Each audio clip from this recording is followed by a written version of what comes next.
Mari, jemaat yang dikasihi Tuhan, kita akan bersama-sama memperkatakan apa yang dimaksud dengan Pentakosta ketiga dan Mazmur 91.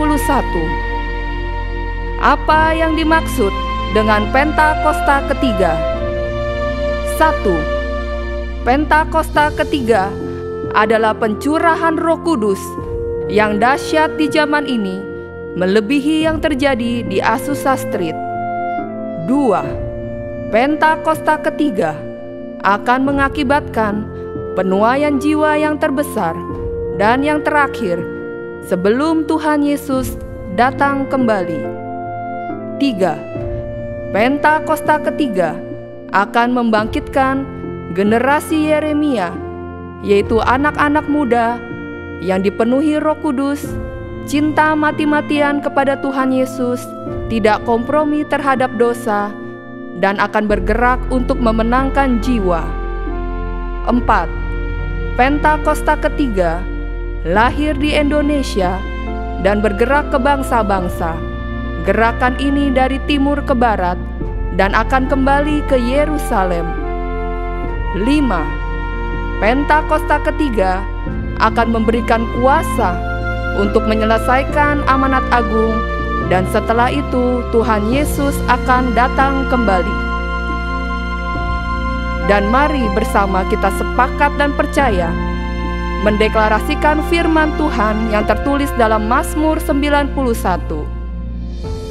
Dalam lindungan Allah, orang yang duduk dalam lindungan yang maha tinggi dan bermalam dalam naungan yang maha kuasa akan berkata kepada Tuhan, tempat perlindunganku dan kubu pertahananku, Allahku yang kupercayai. Sungguh, Dialah yang akan melepaskan engkau dari jerat penangkap burung, dari penyakit sampar yang busuk. Dengan kepaknya Ia akan menudungi engkau, di bawah sayapnya engkau akan berlindung. Kesetiaannya ialah perisai dan pagar tembok. Engkau tak usah takut terhadap kedahsyatan malam, terhadap panah yang terbang di waktu siang, terhadap penyakit sampar yang berjalan di dalam gelap, terhadap penyakit menular yang mengamuk di waktu petang. Walau 1.000 orang rebah di sisimu dan 10.000 di sebelah kananmu, tetapi itu tidak akan menimpamu. Engkau hanya menontonnya dengan matamu sendiri dan melihat pembalasan terhadap orang-orang fasik.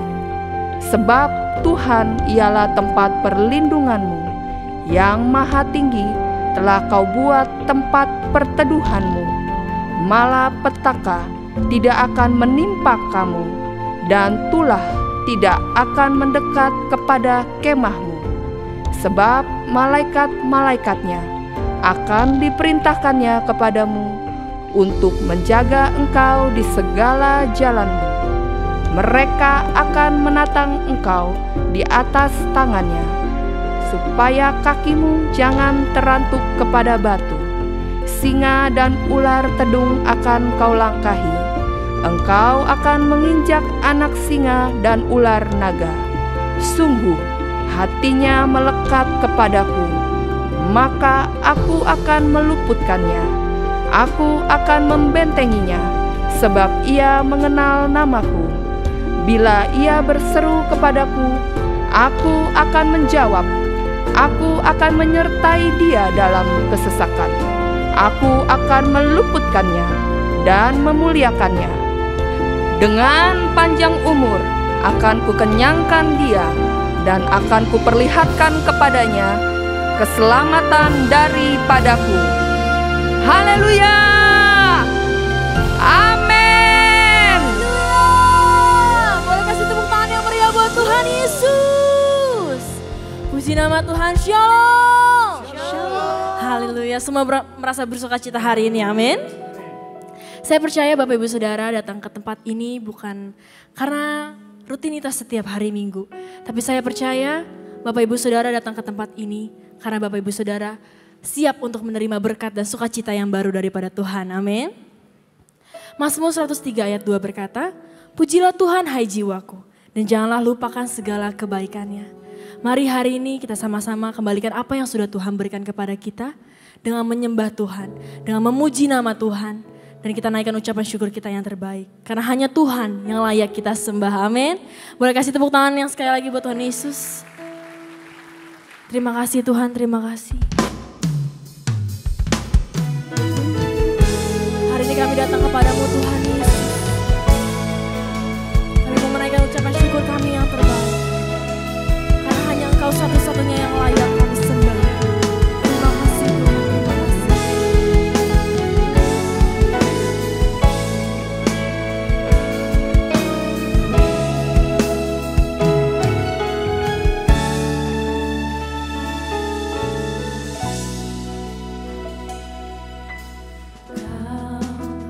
Cipta hidupku, memelihara jiwaku. Kau layak terima segala pujian, ku naikkan syukurku. Kau pemilik hidupku, setiamu Yesusku. Kau layak terima segala pujian, ku naikkan sembahku.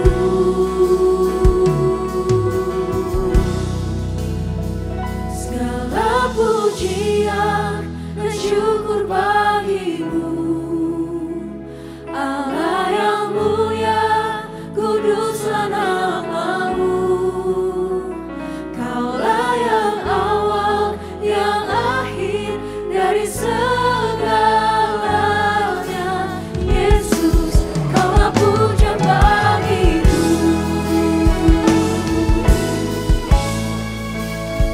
Dan segala pujian hanya bagi namamu Tuhan Yesus.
nama Tuhan Yesus. Sama-sama kita katakan. Amin. Sekali katakan amin. Amin. Yang siap bersorak, kasih tepuk tangan sorak-sorak bagi Tuhan. Kami percaya firman-Mu menghidupkan setiap kami Tuhan. Kami siap bangkit. Kami siap terbang bersama dengan Kau Tuhan. Yang sepakat katakan yes.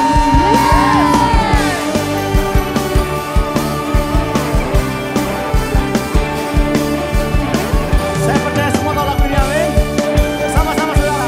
Mari semua katakan, come on. Firman-Mu Tuhan, berita bagi kakiku. Janji-Mu terang bagi jalan-jalanku. Kebenaran-Mu menuntunku setiap hari. Ku menantikan-Mu beri kekuatan baru. Bukan terbang tinggi di awan, bersama-Mu dalam kemuliaan.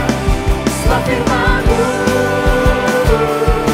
teguh menopang, bukan aman di dalam-Mu Tuhan.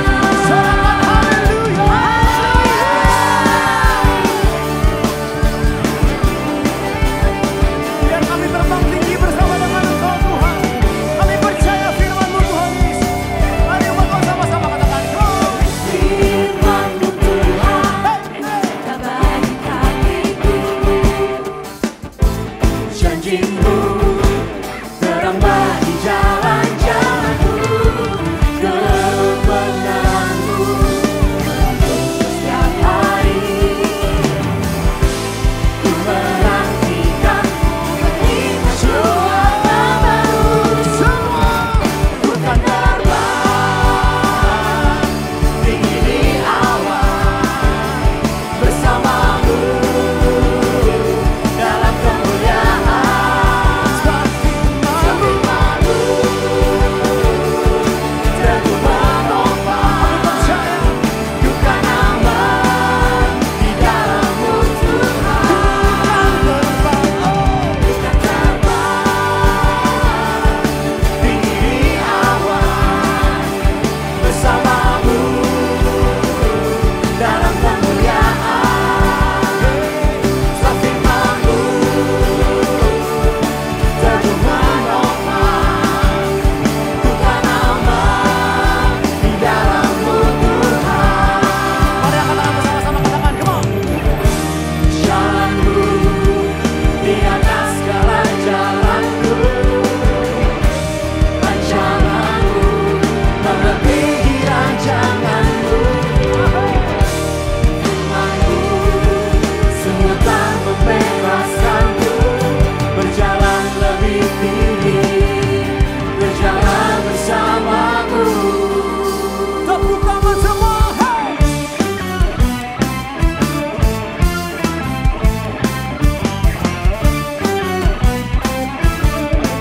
Sebab kami siap terbang bersama dengan Engkau Tuhan Yesus. Come on. Bukan terbang Mana buka sayap bersama-sama katakan, tinggi di awan, bersama dalam kemuliaan. Ini yang kami percaya Tuhan, teguh menopang, bukan aman di dalam-Mu Tuhan. bukan terbang tinggi di awan, bersama-Mu dalam kemuliaan.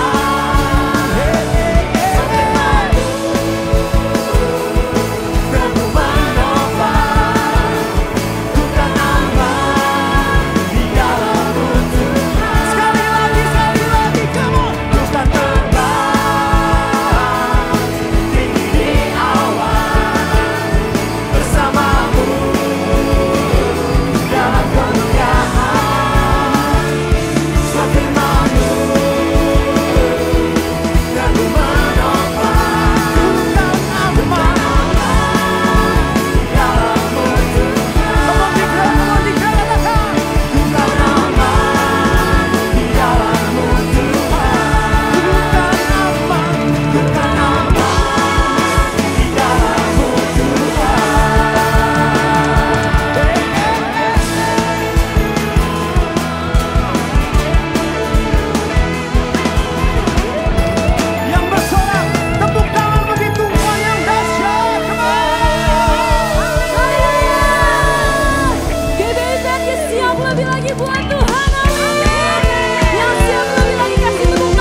segala pujian, hormat, kemuliaan kami naikkan hanya bagi Raja di atas segala raja, Tuhan Yesus Kristus. Haleluya.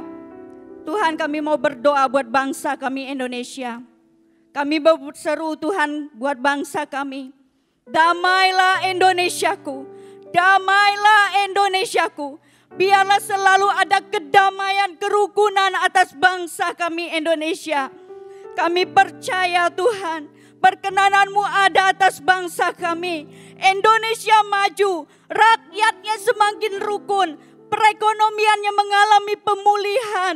Indonesia diluputkan dari segala bentuk bencana alam. Banjir, gempa bumi, semuanya kami tolak di dalam nama Tuhan Yesus. Tuhan, kami mengucap syukur, pesta demokrasi sudah selesai dengan aman. Terima kasih Tuhan buat presiden, wakil presiden, pemerintahan yang sudah Tuhan pilih. Kami percaya di dalam pemerintahan yang baru, Tuhan senantiasa mengintervensi agar setiap perencanaan-perencanaan yang dibuat itu semua mendatangkan kesejahteraan bagi rakyat Indonesia. Terima kasih Tuhan, berkati Bapak Presiden Jokowi dan wakilnya Bapak Maruf Amin. Tuhan beri hikmat agar mereka dapat menyelesaikan tugas dan wewenangnya sampai akhir dengan baik dan penuh tanggung jawab. Kasih kemurahan Tuhan melimpah atas gembala sidang kami Pak Niko. Kesehatan, pelayanan dan keluarganya dengan berlimpah-limpah. Sebagai pembawa api Pentakosta ketiga. Dari Indonesia sampai ke bangsa-bangsa. Tuhan, Engkau sertai dengan tanda-tanda heran dan kekuatan-Mu. Berkati Tuhan Gembala CK7 Pak Dr. Yanto. Tuhan memberikan stamina tubuh yang prima. Pelayanannya disertai dengan hikmat marifat daripada Tuhan. Keluarganya ada di dalam perlindungan Tuhan yang sempurna. Berkati pengembalaan hamba-Mu di CK7. Untuk menjadikan kami semua umat yang layak di hadapan Tuhan. Berkat Tuhan juga tercurah atas seluruh generasi Yeremia di tempat ini. Pakai mereka sebagai future leaders ya Tuhan. Biarlah roh takut akan Tuhan ada pada mereka. Sehingga mereka mampu untuk hidup kudus dan berkenan kepada Tuhan. Serta mau bergerak bersama-sama dengan Tuhan. Untuk memenangkan banyak jiwa bagi kemuliaan nama Tuhan. Haleluya. Yang percaya sama-sama katakan amin. Puji nama Tuhan. Sekali lagi yang rindu menyembah Tuhan boleh gak kasih tepuk tangan yang dahsyat untuk Tuhan kita saudara. Saudara, saya percaya dalam sebuah perjalanan, pasti jalannya tidak selalu mulus. Kadang berliku, kadang naik, turun, bahkan kadang-kadang rusak. Bahkan mungkin terkadang kita mengalami dalam perjalanan kehidupan kita mengalami persimpangan jalan, bahkan tidak ada jalan saudara. Mungkin kalau hari-hari ini engkau sedang mengalami hal seperti itu saudara, saya mau bilang bahwa inilah momen terbaikmu untuk engkau berserah penuh sama Tuhan. Satu hal yang saya yakin dan percaya saudara, dan saya selalu pegang dalam iman saya. Saat kita angkat tangan pada Tuhan, kita berserah pada Tuhan. Tuhan yang turun tangan bagi setiap kehidupan kita. Hari ini saudara, ada Tuhan yang membuka jalan setiap kita. Kalau engkau percaya boleh kasih lagi tepuk tangan yang dahsyat untuk Tuhan yang dahsyat dalam setiap kehidupan kita saudara. Hari ini jadikan lagu ini sebagai imanmu. Jadikan lagu ini sebagai bukti imanmu pada Tuhan. Bahwa Tuhan apapun terjadi, kami percaya ada Tuhan bersama dengan kami. Makasih Tuhan Yesus. Saat tiada jalan, hadapi persoalan, Yesus ada di sana dan memberiku jawaban. Pahitnya kenyataan dan tak mampu bertahan, Yesus ada di sana dan memberiku jawaban. Katakan dengan sama-sama. Hanya nama Yesus,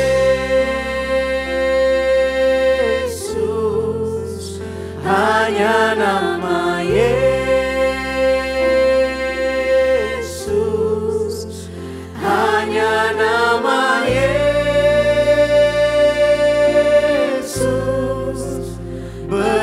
berikanku pengharapan. Panggil namanya, katakan. Hanya nama Yesus, hanya nama Yesus, hanya nama Yesus, berikanku kepastian.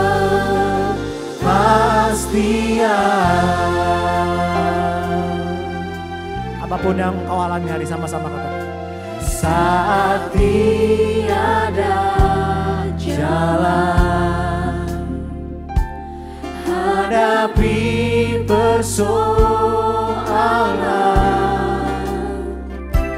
Yesus ada di sana dan memberiku jawaban. Nyatakan pahitnya kenyataan dan tak mampu bertahan. Kami tahu Tuhan, kami percaya Tuhan, Yesus ada di sana dan memberiku jawaban. Mari berharap sama Tuhan, sama-sama nyatakan. Hanya nama Yesus, hanya nama Yesus, hanya nama Yesus, berikanku pengharapan. Hanya nama Yesus, hanya nama Yesus, hanya nama Yesus, berikanku kepastian. Mari kau yang memerlukan Tuhan, panggil namanya, katakan hanya nama Yesus, hanya nama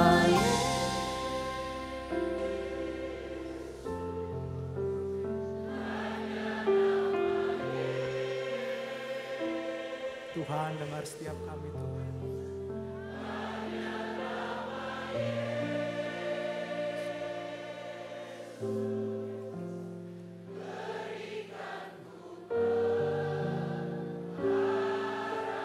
Kami tetap percaya Tuhan. Hanya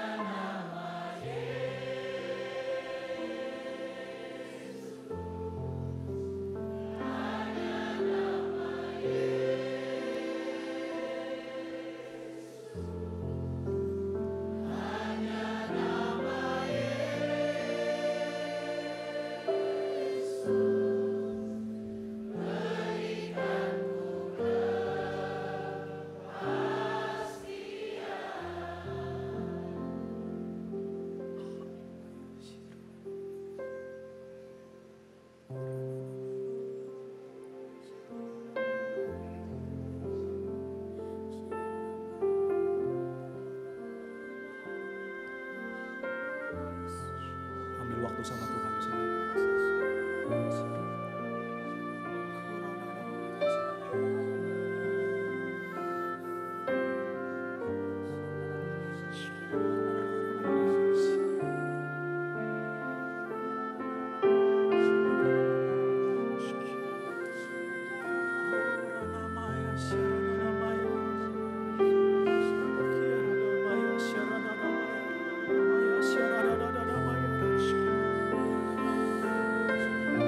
Tuhan dengar kami Tuhan. Tuhan dengar kami Tuhan. Kuradadamaya syaradadabaya radadabaya radadabaya. Kuradabaya syanananananamaya radadadabaya syaradadabaya syaradadabaya. Oh nananamaya syaradadabaya. Tuhan dengar kami. Dengar seruan kami Tuhan. Dengar seruan hati kami Tuhan.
Shalom PRJ, senang sekali bisa bertemu lagi dengan saudara lewat ibadah online hari ini.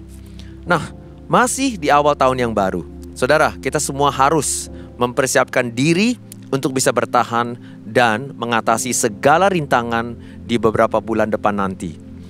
Oleh sebab itu, saya ingin hari ini membekali saudara dengan sebuah senjata rohani yang Alkitab katakan sebagai efektif, supaya saudara bisa melewati perjalanan ke depan dengan baik dan dengan sukses. Saudara, senjata rohani yang dimaksudkan adalah kehidupan doa saudara. Oleh sebab itu saudara, mari kita hari ini mulai mengawali ibadah firman dengan doa. Mari kita sama-sama berdoa. Tuhan Yesus, kami berdoa lewat firman-Mu secara online ini, Engkau akan berfirman. Engkau akan Tuhan dengan luar biasanya membawa dampak transformasi dalam kehidupan kami semuanya. Saya percaya Tuhan, saat semua sedang mendengar firman Tuhan hari ini, mereka akan mengalami perubahan. Mereka akan mengalami encounter dengan Tuhan, dengan Roh Kudus. Dan Engkau Tuhan membuka tingkap-tingkap langit di surga dimanapun mereka berada. Dan Engkau mencurahkan berkat-Mu, kasih karunia-Mu kepada mereka semua hari ini. Kami berdoa supaya hari ini firman Tuhan menguatkan kita semua, sekaligus membekali kami dengan iman yang kuat, supaya kami bisa mampu menghadapi tantangan di depan mata di tahun yang baru ini. Kami percaya dalam nama Tuhan Yesus, semua yang percaya mengatakan amin. Haleluya. Saudara, jikalau kita tidak berdoa atau memiliki kehidupan doa yang lemah, saudara, secara otomatis kerohanian kita pun juga akan lemah. Dan jikalau kita lemah kerohaniannya, saudara, kita akan menjadi rentan dari efek masalah yang kita semua hadapi, dan kita lebih tertuju kepada kedagingan kita atau kehendak diri kita sendiri untuk mau mencari jalan keluarnya. Masalahnya adalah demikian, saudara. Kita semua tidak bisa terhindar dari masalah. Di tahun ini, pasti saudara akan menghadapi beberapa masalah. Tetapi saat kita di dalam masalah tersebut, saudara, kita ini lebih sering mau mengandalkan kekuatan atau kepintaran diri kita sendiri. Dan masalahnya adalah demikian. Setelah kita keluar dari satu lubang, kita malahan jatuh ke lubang berikutnya yang lebih dalam. Saudara, itu sebabnya Matius 26, 40 dan 41, Yesus berkata kepada murid-muridnya. Alkitab berkata demikian.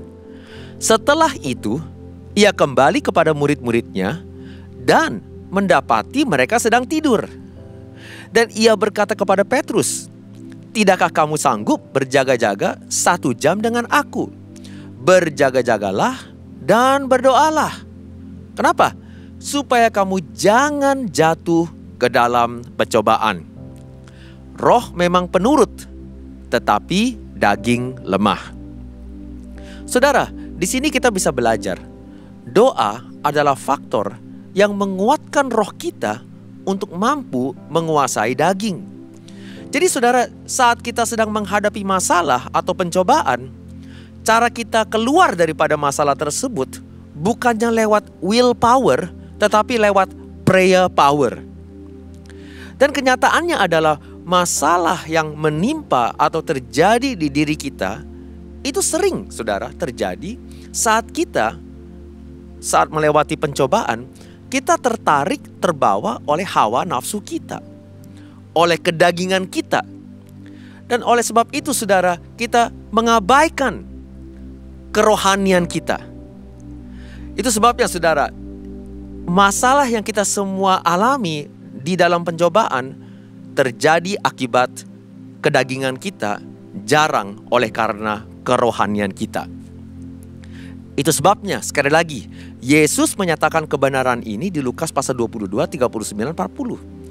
Dan dia berkata sebelum ia berdoa di Taman Getsemani. Lalu pergilah Yesus keluar kota, dan sebagaimana biasa ia menuju Bukit Zaitun, murid-muridnya juga mengikuti dia. Setelah tiba di tempat itu, ia berkata kepada mereka, "Berdoalah supaya kamu jangan jatuh ke dalam pencobaan." Saudara, 2 kali Yesus mengingatkan hal ini kepada muridnya.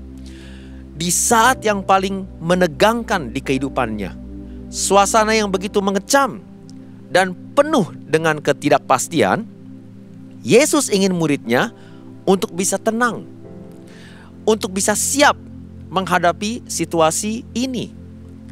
Jikalau tidak siap atau tidak sadar akan beratnya tantangan ini, maka ada kemungkinan mereka akan jatuh ke dalam pencobaan.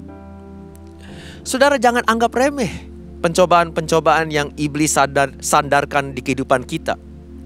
Akibatnya kadang bisa fatal jikalau kita tidak siap, tidak jaga-jaga, dan dibekali dengan kerohanian yang sehat dan kuat. Oleh sebab itu, Yesus wanti-wanti berkata kepada muridnya, kuncinya untuk bisa berjaga-jaga, untuk tidak jatuh di dalam pencobaan adalah berdoa. Siapa yang berkata amin?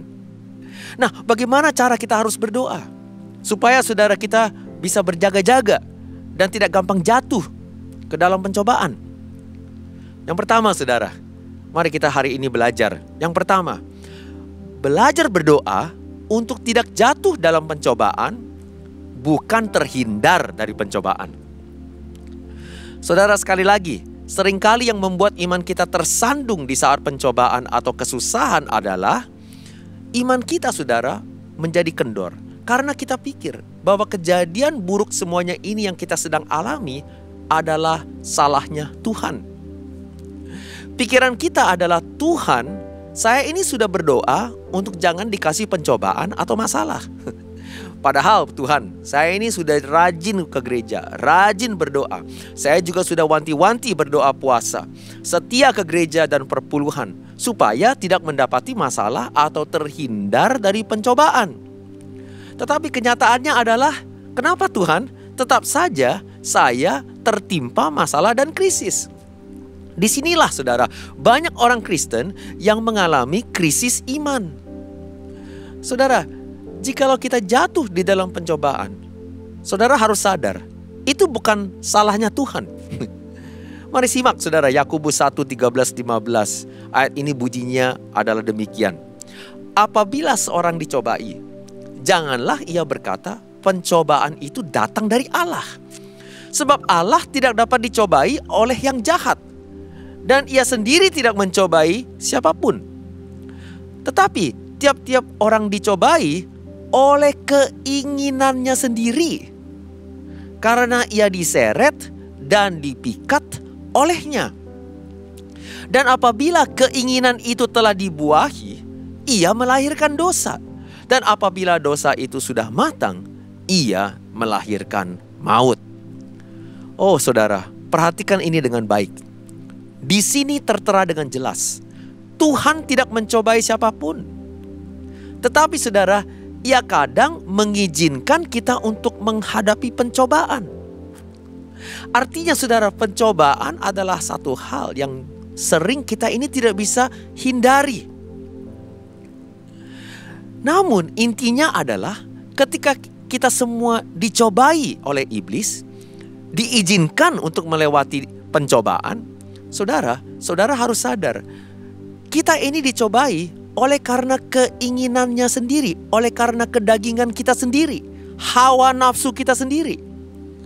Saudara, saat kita sedang menghadapi pergumulan, kesusahan, atau sedang menghadapi tantangan untuk berbuat dosa, kita menjadi rentan. Dan kita ingin menguasai situasi tersebut, sering dengan cara kita atau dengan kedagingan kita sendiri. Dan reaksi kita inilah yang harus dijaga dan harus hati-hati. Pada saat kita ini sedang rentan, pada saat kita ini sedang mencoba untuk mau keluar dengan cara kita diri sendiri, kita saat inilah yang harus dijaga dan harus hati-hati. Kenapa saudara? Karena Yesus tadi berkata, saat kita sedang dicobai, kita gampang terseret oleh keinginannya sendiri atau kedagingan kita sendiri, atau dengan daging. Disinilah yang dimaksud Yesus. Saudara, jikalau saudara memiliki kehidupan doa dan sering mengambil waktu untuk merenungkan situasi saudara di hadapan Tuhan, kans untuk jatuh dalam dosa atau membuat kesalahan itu akan minim. Saudara lihat ayat Lukas tadi. Yesus bukan sekali-sekali saja berdoa untuk tidak gampang jatuh di dalam pencobaan tersebut. Tetapi saudara, untuk atau supaya kita tidak gampang jatuh di dalam pencobaan, ini memerlukan seperti Yesus, kehidupan doa dan kebiasaan untuk bersaat teduh di dalam Tuhan secara rutin. Lihat Lukas 22:39. Lalu pergilah Yesus keluar kota dan sebagaimana biasa ia menuju Bukit Zaitun. Saudara, kenyataannya kita ini sebagai manusia gampang terseret dengan keinginan atau nafsu. Dan saudara, ini adalah taktik iblis. Ya, yang sering saudara membuat kita jatuh di dalam pencobaan. Saat kita sedang menghadapi krisis, saat kita sedang menghadapi masalah, kita ingin cepat-cepat keluar dari masalah tersebut. Dan oleh sebab itu, kita gampang terseret dengan keinginan atau hawa nafsu kita. Tetapi saudara, jikalau kita tidak hati-hati, kita akan masuk ke dalam trapnya iblis, taktik iblis, tipu muslihat iblis. Dan saudara, kenyataannya taktik iblis seperti ini juga ditiru oleh para penipu atau yang namanya scammers di Singapura dan juga di luar Singapura, terutama juga ada di Indonesia. Benar gak saudara? Saudara, saat kita sedang ingin mau cepat-cepat kaya, ya, kita sering tergiur dengan opportunity yang di luar dugaan kita. Tetapi kenyataannya saudara, it's too good to be true. Dan jikalau kita tidak berjaga-jaga, kita tidak berdoa, kita akan gampang terseret oleh hawa nafsu kita. Dan ujung-ujungnya gampang tertipu. Gampang saudara akhirnya masuk di perangkap iblis. Ini yang dimaksud oleh Yesus. Supaya kita berjaga-jaga dan berdoa. Supaya kita tidak gampang terseret atau jatuh di dalam pencobaan. Siapa berkata amin? Saudara, saat kita berdoa kepada Tuhan untuk membawa beban kita kepada Dia, sekaligus saudara, Tuhan ingin kita juga minta kepadanya juga anugerah dan hikmat untuk tidak jatuh terseret hawa nafsu kita. Saudara, lontarkan kepadanya permintaan ini. Saudara, saat kita berbuat salah, saat kita saudara realize bahwa kita ini telah berbuat salah, make a mistake, saudara, yes, jangan hanya berdoa untuk minta pengampunan dosa saja. Memang saudara harus minta ampun kepada Tuhan. Tetapi jangan hanya berdoa untuk minta pengampunan dosa saja. Saudara, berdoa juga supaya untuk tidak jatuh di dalam pencobaan dosa tersebut. Karena saudara, ini menandakan kepada Tuhan, kerendahan hati saudara. Dan bukannya keinginan hati saudara. Saudara, semakin kuat kehidupan doa kita, hati kita akan lebih tertuju kepada kehendak Allah daripada keinginan diri sendiri. Dan saudara, saat kita belajar berdoa, hati kita menjadi lunak. Dan tidak terlalu sulit bagi kita untuk mau tunduk kepada Dia. Saudara juga akan lebih sadar kerentanan kita dan kelemahan daging kita untuk berbuat kesalahan saat sedang dicobai. Dan saudara tidak gampang sombong atau terlalu percaya diri kepada kekuatan diri saudara sendiri atau pilihan saudara. Saudara, saat saudara rendah hati, saat saudara mau berdoa, saat saudara meminta ampun dari Tuhan dan meminta hikmat daripada Dia untuk bagaimana caranya keluar daripada persoalan saudara ini, maka Tuhanlah yang akan mengambil alih kendali dan mampu meninggikan saudara untuk bisa berhasil melewati pencobaan tersebut. Saudara, semua yang saya sebut di sini terangkum dengan indah di Yakobus pasal 4. Kita lihat Yakobus 4, 1, 3, 7, 10. Dari manakah datangnya sengketa dan pertengkaran di antara kamu? Bukankah datangnya dari hawa nafsumu yang saling berjuang di dalam tubuhmu? Kamu mengingini sesuatu, tetapi kamu tidak memperolehnya. Lalu kamu membunuh, kamu iri hati, tetapi kamu tidak mencapai tujuanmu. Lalu kamu bertengkar dan kamu berkelahi. Kamu tidak memperoleh apa-apa karena kamu tidak berdoa. Atau kamu berdoa juga, tetapi kamu tidak menerima apa-apa karena kamu salah berdoa. Sebab yang kamu minta itu hendak kamu habiskan untuk memuaskan hawa nafsumu. Wow. Perhatikan saudara apa yang tadi firman katakan. Tetapi saudara ayat 7, firman Tuhan berkata, karena itu tunduklah kepada Allah dan lawanlah iblis, maka ia akan lari daripadamu. Haleluya. Mendekatlah kepada Allah dan dia akan mendekat kepadamu. Tahirkanlah tanganmu, hai kamu orang-orang berdosa, dan sucikanlah hatimu, hai kamu yang mendua hati. Sadarilah kemalanganmu, berduka cita dan merataplah. Hendaklah tertawamu kamu ganti dengan ratap dan sukacitamu dengan duka cita. Rendahkanlah dirimu di hadapan Tuhan dan ia akan meninggikan kamu. Oh haleluya. Saudara, ini yang Tuhan inginkan daripada kita. Saat kita sedang menghadapi masalah, saat kita jatuh di dalam pencobaan, saudara berdoa. Rendah hati. Yes, minta ampun kepada Tuhan. Tetapi juga rendah hati dan minta tolong daripada Tuhan. Jangan bersandar kepada kekuatan diri sendiri. Jangan mengandalkan kekuatan diri sendiri. Jangan tergesa-gesa. Karena ingin mau keluar dari masalah, saudara menjadi rentan untuk terseret oleh hawa nafsu saudara. Ujung-ujungnya, jikalau tidak hati-hati, saudara keluar dari satu lubang, akan masuk ke lubang berikutnya yang malahan lebih dalam. Oleh sebab itu saudara, renungkan ayat tadi saudara, dan berdoa kepada Tuhan. Rendah hati dan berikan segalanya kepada Tuhan Yesus. Maka Tuhan pasti, ya, jikalau saudara rendah hati, dia akan meninggikan saudara dan memberikan saudara mujizat untuk mampu keluar dari masalah saudara tersebut. Oh haleluya, mari kita beri kemuliaan terbaik bagi Tuhan.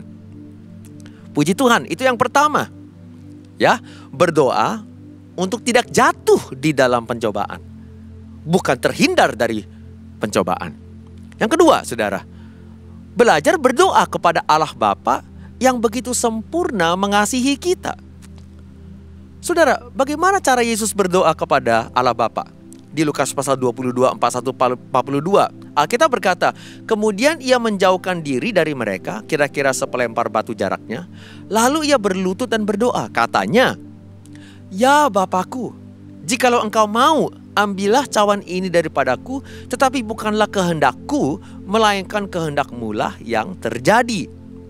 Saudara, perhatikan kalimat pertama yang diutarakan Yesus. Ia menyebut Allah sebagai Bapa. Saudara, ini menandakan sebuah hubungan yang intim, bukan sebuah hubungan yang sifatnya transaksi. Saudara, hubungan Yesus dengan Allah Bapa itu sangat intim. Itu sebabnya walaupun dia sedang di dalam masalah, dia tetap masih bisa menganggap atau menyebut Tuhan sebagai Bapa. Bayangkan, jikalau ini adalah saudara. Jikalau hubungan saudara dengan Tuhan jauh, saat saudara diberkati, gampang bagi saudara untuk datang dan berdoa dan menyebut Tuhan sebagai Bapa, terima kasih. Tetapi begitu saudara menghadapi masalah atau jatuh di dalam pencobaan, jikalau hubungan saudara dengan Tuhan jauh, tidak intim, saudara tidak bisa menyebut Tuhan sebagai Bapa. Karena bagi saudara, saudara menganggap dia adalah seorang sosok yang jauh. Dan saudara tidak habis berpikir, kenapa seorang bapa bisa mengizinkan anaknya untuk terlantar di dalam masalah. Itu sebabnya saudara, saat kita berdoa, kita harus berdoa di dalam posisi yang benar. Yaitu apa? Saudara harus memiliki hubungan yang erat dengan Allah Bapa. Jangan menganggap Tuhan sebagai alat transaksi. Doa, jikalau hanya dipakai sebagai alat transaksi, saudara pasti akan kecewa berat. Karena alat transaksi ini sering tidak bekerja sesuai keinginan saudara. Pada saat itulah banyak orang yang akhirnya jikalau melihat alat transaksi ini tidak bekerja, ujung-ujungnya akan gampang menggantikan dengan alat transaksi lainnya. Jadi saudara, latihlah kehidupan doa saudara bukan sebagai alat transaksi, tetapi sebagai alat komunikasi untuk lebih dekat dan lebih mau bersekutu dengan Tuhan. Karena saudara, kunci daripada hubungan yang sehat adalah berkomunikasi, bukannya transaksi.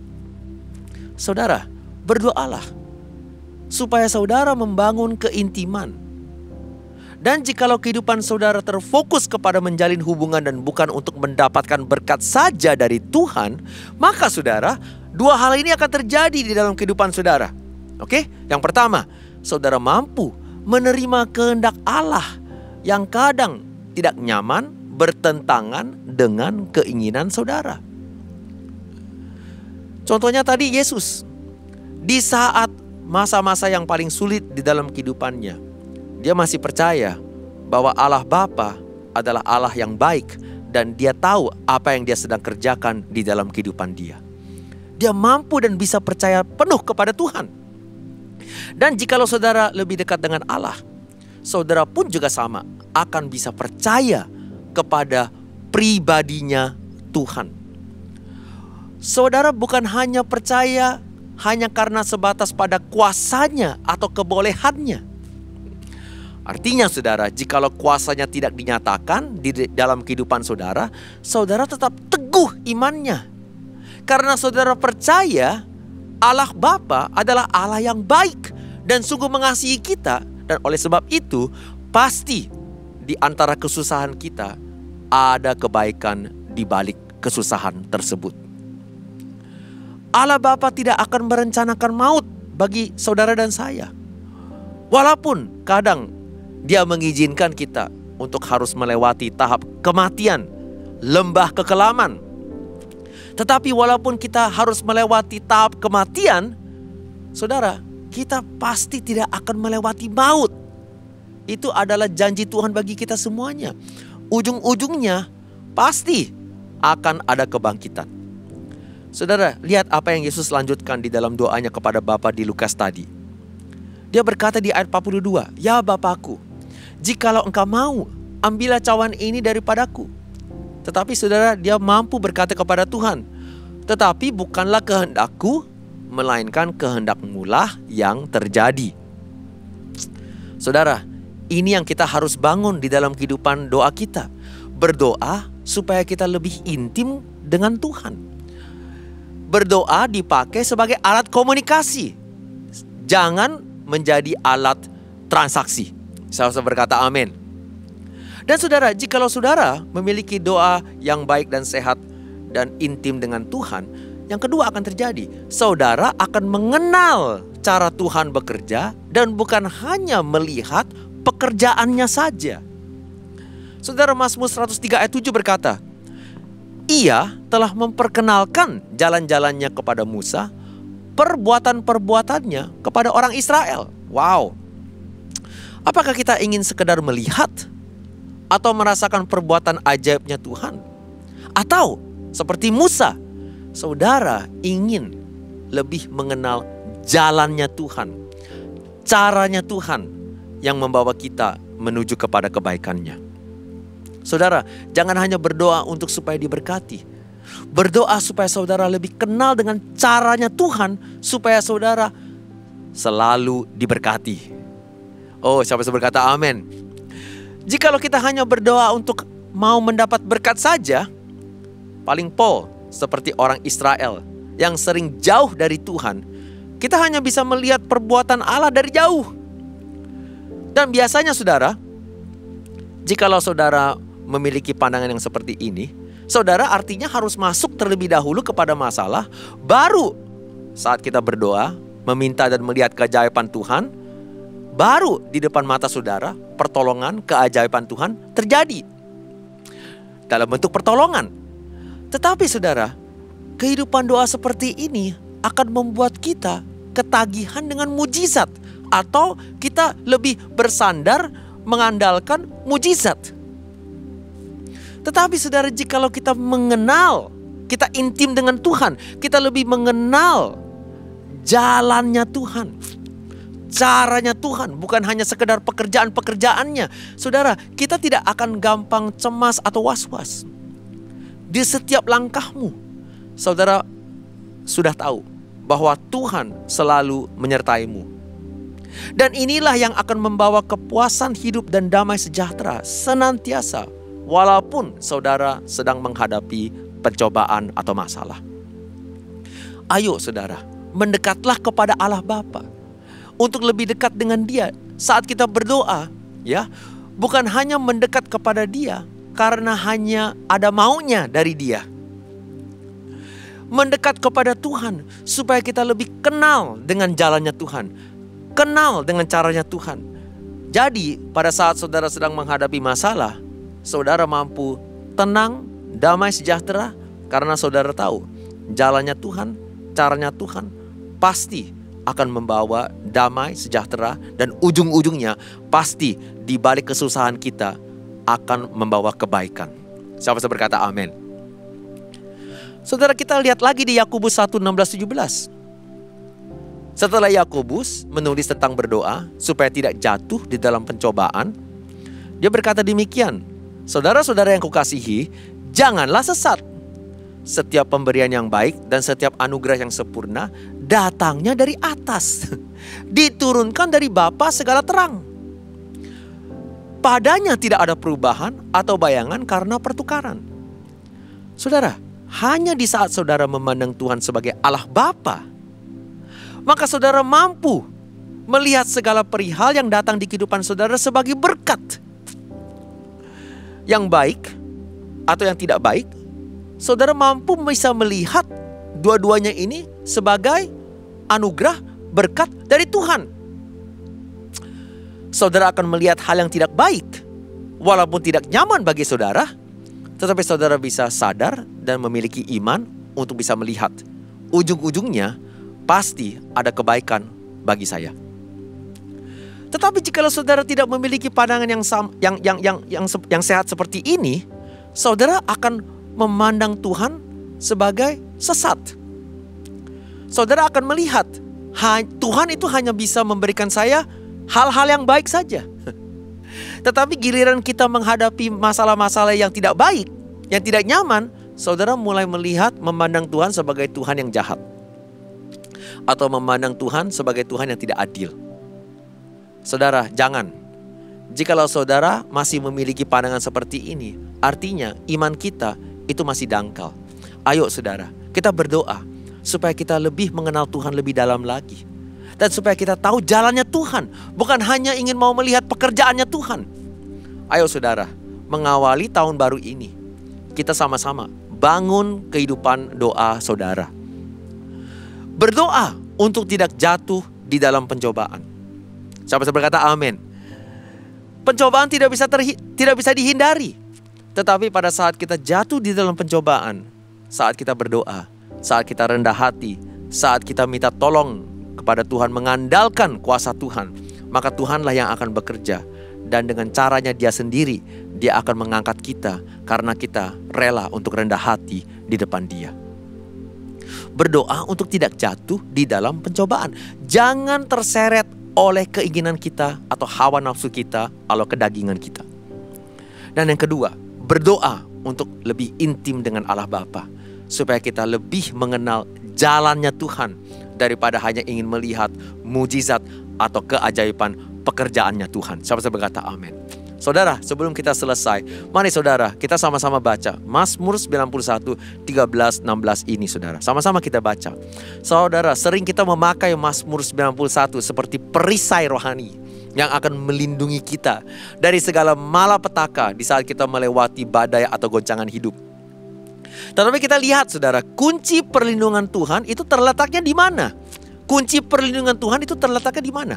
Kita lihat ayat 13. Singa dan ular tedung akan kau langkahi, engkau akan menginjak anak singa dan ular naga.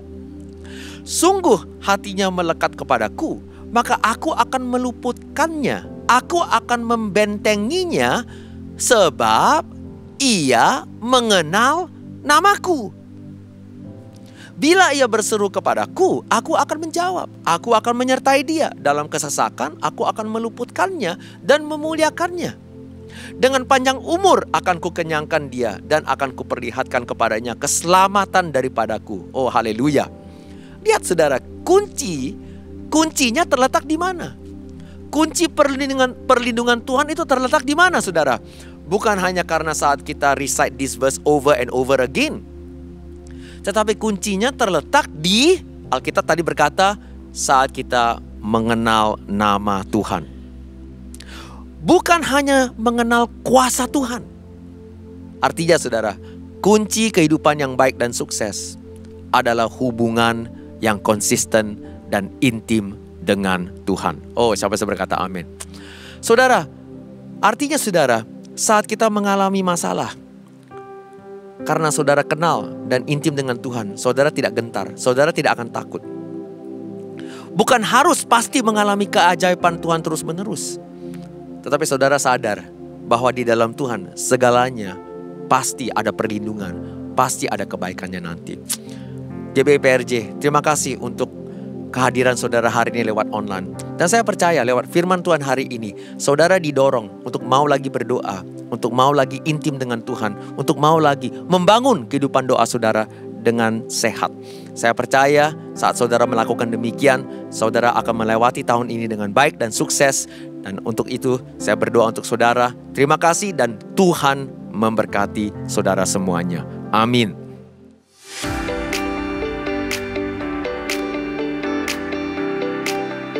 Shalom, Gembala dan seluruh pengerja CK7 serta jemaat Tuhan mengucapkan terima kasih kepada Pastor Aris Zulkarnain yang telah memberkati kita semua melalui penyampaian pesan firman Tuhan pada hari ini. Tuhan Yesus memberkati pastor dan keluarga berlimpah-limpah.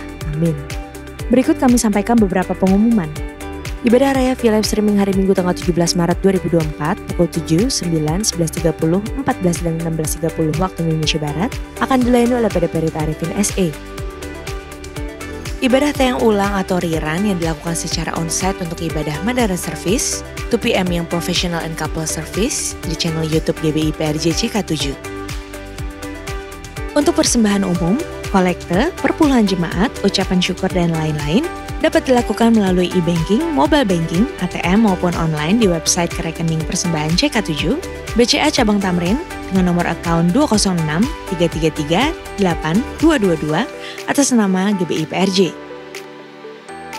Ibadah Minggu tanggal 17 Maret 2024 diadakan di GBI PRJ pukul 7 dan 9 waktu Indonesia Barat, dilayani oleh Pendeta Robertus Purwadi SASPD. Pukul 11.30 dan 16.30 waktu Indonesia Barat dilayani oleh Pastor Randy Junaidi BSC. GBI Interkon pukul 7, 9, dan 11 waktu Indonesia Barat dilayani oleh PDP Tirsa Juliana Wibowo. Pukul 16 dan 18 waktu Indonesia Barat dilayani oleh Pendeta Samuel Kundimang STHMA. GBI Am Sutramol pukul 7 dan 9 waktu Indonesia Barat dilayani oleh Pastor Victor Abraham. Pukul 11 dan 13 waktu Indonesia Barat dilayani oleh PDP Harton SE. Pukul 15 dan 17 waktu Indonesia Barat dilayani oleh Pendeta Dr. Yanto Simkup Trendi PhD. GBI PRJ Pluit pukul 9, 11 dan 13 waktu Indonesia Barat dilayani oleh PDP Eradi Chandra. GBI PRJ Mandarin pukul 9 waktu Indonesia Barat dilayani oleh Pendeta Ali Amin. GBHCR pukul 8 dan 10 waktu Indonesia Barat dilayani oleh PDP Suditandi. GBI San Moritz pukul 9, 11 dan 13 waktu Indonesia Barat dilayani oleh PDP Cari Jeremiah. Pukul 15 dan 17 waktu Indonesia Barat dilayani oleh PDP Eradi Chandra. Sesuai firman Tuhan dalam Amsal 3 ayat 9 mengatakan, "Muliakanlah Tuhan dengan hartamu dan dengan hasil pertama dari segala penghasilanmu. Maka lumbung-lumbungmu akan diisi penuh sampai melimpah-limpah, dan bejana pemerahanmu akan meluap dengan air buah anggurnya." Dan sesuai pesan Gembala Sidang untuk kita menaati firman Tuhan tersebut, maka sebagai gereja yang sepenuhnya mengikuti firman Tuhan, mari kita membawa persembahan buah sulung dengan sukarela tanpa paksaan, penuh sukacita dan ucapan syukur. Lakukan dengan beriman saja. Persembahan buah sulung dapat ditransfer ke rekening BCA Cabang Tamrin dengan nomor account 206 371 7878 atas nama GBI PRJ. Atau ke rekening persembahan buah sulung sesuai dengan cabang Bapak Ibu beribadah.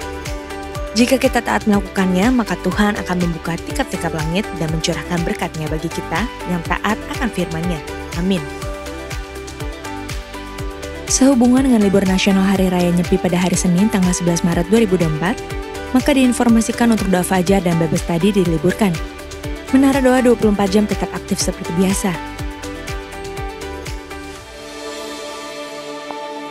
Who am I that you are mindful of me?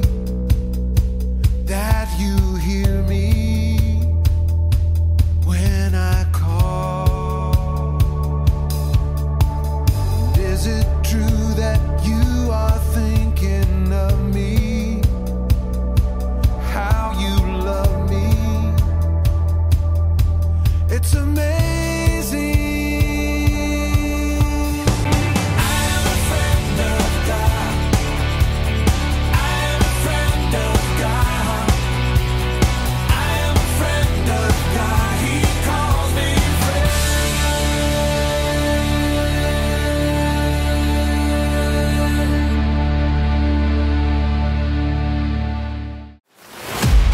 Propaganda LGBTQ ini perlahan terus meluas di Indonesia. Setelah heboh, Taman Kota jadi lokasi praktis ini tayangan kartun berbahasa Indonesia itu dijadikan sarana dalam menyebarkan.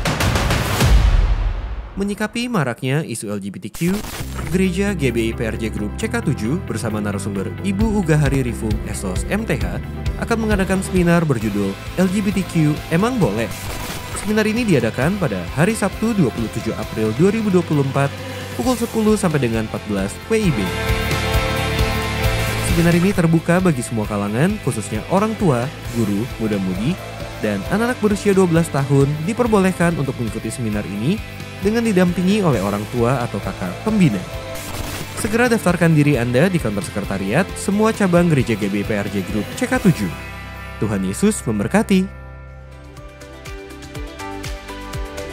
Sekian pengumuman pada hari ini. Terima kasih atas perhatian Bapak Ibu sekalian. Tuhan Yesus memberkati. Terimalah berkat yang berlimpah-limpah dari Allah Bapa, kasih karunia di dalam anaknya yang tunggal, Yesus Kristus, persekutuan yang manis dengan Roh Kudus menyertai kita mulai saat ini, sampai Tuhan Yesus datang kembali untuk kedua kalinya, menjemput kita di awan-awan yang permai, bahkan untuk selama-lamanya. Semua yang percaya katakan amin. Tuhan memberkati saudara-saudara sekalian, and God bless you all. Shalom saudara. Setelah menerima Tuhan Yesus sebagai Tuhan dan Juru Selamat dalam hidup ini, firman Tuhan memberikan janji bahwa kita pasti diselamatkan. Kita dipindahkan dari dalam kegelapan ke dalam terang Tuhan yang ajaib. Perubahan status tersebut menuntut suatu perubahan dalam hidup setiap kita. Dari yang semula kita bebas untuk melakukan apapun sekehendak kita, sekarang kita perlu hidup kudus sesuai dengan kehendak Tuhan kita. Dalam Voice of Pentecost kali ini, kita akan bahas mengenai hidup kudus, mungkinkah? Setelah menjadi Kristen, umumnya orang-orang sudah tahu bahwa mereka tidak boleh lagi hidup dalam dosa. Dengan kata lain, harus hidup kudus. Permasalahannya, seringkali dalam benak setiap kita, menjalani hidup kudus berarti tidak boleh melakukan ini, tidak boleh melakukan itu, harus ini, dan harus itu. Yang daripadanya dapat dibuat satu list yang panjang dengan suatu pemikiran bahwa jika kita penuhi list tersebut, maka kita akan menjadi kudus dan berkenan pada Tuhan. Tidak ada yang salah dengan membuat daftar perintah dan larangan seperti itu, asal berdasarkan pada firman Tuhan. Orang pun perlu mengambil tindakan untuk menunjukkan imannya. Namun, tanpa disadari, hal ini mungkin menjadi sebuah penanda bahwa orang itu terlalu fokus dengan apa yang dia bisa dan harus lakukan. Dalam istilah Alkitab, ini disebut dengan mengandalkan kekuatan sendiri. Berusaha hidup kudus dengan mengandalkan kekuatan sendiri adalah paradigma lama yang salah. Jika demikian, bagaimana seharusnya kita hidup kudus? 1 Petrus 1 ayat yang ke-16 berkata, "Kuduslah kamu, sebab aku, Tuhan, kudus." Dalam ayat-ayat sebelumnya, Rasul Petrus mengingatkan tentang apa yang Allah Bapa telah lakukan bagi setiap orang percaya di dalam Kristus, yaitu melahirkan mereka kembali untuk menerima suatu bagian yang tidak dapat cemar. Jadi, perintah untuk hidup kudus bisa dilakukan karena Allah telah terlebih dahulu menguduskan kita. Inilah paradigma yang benar. Orang dengan paradigma lama akan berkata dalam hatinya, betapa sulitnya hidup kudus dan betapa gampangnya berbuat dosa. Sebaliknya, orang dengan paradigma baru akan berkata, saya ini orang yang sudah dikuduskan. Karenanya saya mencintai dan memilih perbuatan yang kudus. Perhatikan bahwa hal ini bukan berarti hidup kudus bisa dilakukan secara otomatis tanpa upaya atau perjuangan kita sama sekali. Kita tetap perlu berusaha melakukan perintah Tuhan. Kita tetap perlu dengan tegas menolak perbuatan dosa. Tetapi ada perbedaan besar antara upaya hidup kudus yang dilakukan dengan kekuatan sendiri dengan upaya yang dilakukan dengan kesadaran bahwa seseorang telah dikuduskan. Ada kisah nyata yang bisa menggambarkan kebenaran ini. I.L. Nommensen, atau yang lebih dikenal sebagai Opung Nommensen, datang ke Sumatera di abad ke-19 untuk memberitakan Injil kepada suku-suku Batak. Suatu ketika, seorang kepala suku menyambut Nommensen dan berkata, Anda punya waktu 2 tahun untuk mempelajari adat kami dan meyakinkan kami bahwa Anda membawa pesan yang layak untuk kami dengar. Lalu, setelah 2 tahun berlalu, si kepala suku bertanya kepada Nommensen, bagaimana kekristenan berbeda dari aturan moral dan tradisi yang mereka anut. Kami sudah tahu apa yang benar, ucap si kepala suku. Kami juga memiliki hukum-hukum yang melarang kami mencuri atau mengambil istri sesama ataupun berbohong.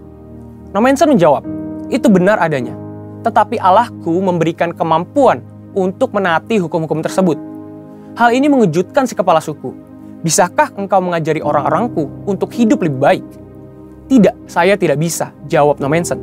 Tapi kalau mereka menerima Yesus Kristus, Allah akan memberikan mereka kekuatan untuk melakukan apa yang benar. Si kepala suku kemudian mengundang Nommensen untuk tinggal selama 6 bulan lagi. Dalam kurun waktu itu, Nommensen memberitakan Injil dan mengajar orang-orang di kampung tentang bagaimana Roh Kudus bekerja dalam kehidupan orang Kristen. Kamu boleh tinggal selama yang kamu suka, ujar si kepala suku. Agamamu lebih baik dari agama kami, karena Allahmu berjalan bersama manusia dan memberikan mereka kekuatan untuk melakukan hal-hal yang ia minta. Haleluya! Paradigma yang baru tentang apa yang Allah telah lakukan untuk kita menentukan apa yang akan kita kerjakan dalam hidup ini. Hal ini sesuai dengan yang dikatakan Dr. Stephen J. Lawson. A high view of God leads to high worship and holy living, but a low view of God leads to trivial worship and low living. Yang berarti, pandangan yang tinggi tentang Allah akan menghasilkan penyembahan yang tinggi dan kehidupan yang kudus. Tetapi pandangan yang rendah tentang Allah akan menghasilkan penyembahan yang pura-pura dan kehidupan bermoral rendah. Saudara, untuk penjelasan lebih lengkapnya dari tim teologi kami, silakan klik link yang ada di atas atau scan QR Code yang tersedia. Tuhan Yesus memberkati.